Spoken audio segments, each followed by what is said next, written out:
ಉಪರಾಷ್ಟ್ರಪತಿ ಜಗದೀಪ್ ಧನ್ಕರ್ ದಿಢೀರ್ ರಾಜೀನಾಮೆ ನೀಡಿದ್ದಾರೆ.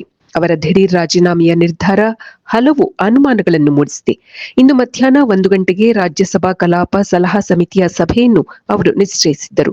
ಆದರೆ ಸೋಮವಾರ ರಾತ್ರಿ 9:30 ಸುಮಾರಿಗೆ ಅವರು ರಾಜೀನಾಮೆ ಘೋಷಿಸಿದ್ದಾರೆ. ಭಾರತದ ಉಪರಾಷ್ಟ್ರಪತಿಗಳ ಅಧಿಕೃತ ಎಕ್ಸ್ ಖಾತೆಯಲ್ಲಿ ಧನ್ಕರ್ ಅವರ ರಾಜೀನಾಮೆ ಪತ್ರ ಪ್ರಕಟವಾಗಿದೆ. ರಾಜೀನಾಮೆಗೆ ಆರೋಗ್ಯ ಸಮಸ್ಯೆಗಳ ಕಾರಣ ನೀಡಿದ್ದಾರೆ ಉಪರಾಷ್ಟ್ರಪತಿಗಳು. ರಾಜೀನಾಮೆ ಘೋಷಿಸುವ ಮುನ್ನ ರಾಜ್ಯಸಭೆಯಲ್ಲಿ 62 ನಿಮಿಷ ಕಲಾಪ ಕೂಡ ನಡೆಸಿದ್ದಾರೆ. ಹೊಸದಾಗಿ ಆಯ್ಕೆಯಾದ 5 ಸದಸ್ಯರಿಗೆ ಪ್ರಮಾಣ ವಚನ ಬೋಧಿಸಿದ್ದಾರೆ. ಎಐಸಿಸಿ ಅಧ್ಯಕ್ಷ ಮಲ್ಲಿಕಾರ್ಜುನ ಖರ್ಗೆ ಅವರ ಹುಟ್ಟುಹಬ್ಬದ ಸಂದರ್ಭದಲ್ಲಿ ಸುದೀರ್ಘವಾದ ಶುಭಾಶಯ ಭಾಷಣ ಕೂಡ ಮಾಡಿದ್ದಾರೆ. 74 ವರ್ಷದ ಉಪರಾಷ್ಟ್ರಪತಿಗಳು ಆರೋಗ್ಯದ ಕಾರಣ ನೀಡಿದ್ದರೂ ಅವರ ಈ ಹಠಾತ್ ನಿರ್ಗಮನ ಹಲವು ಪ್ರಶ್ನೆಗಳನ್ನು ಮೂಡಿಸಿದೆ.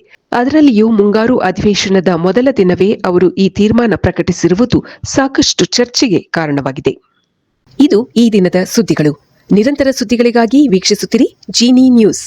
ನಮಸ್ಕಾರ.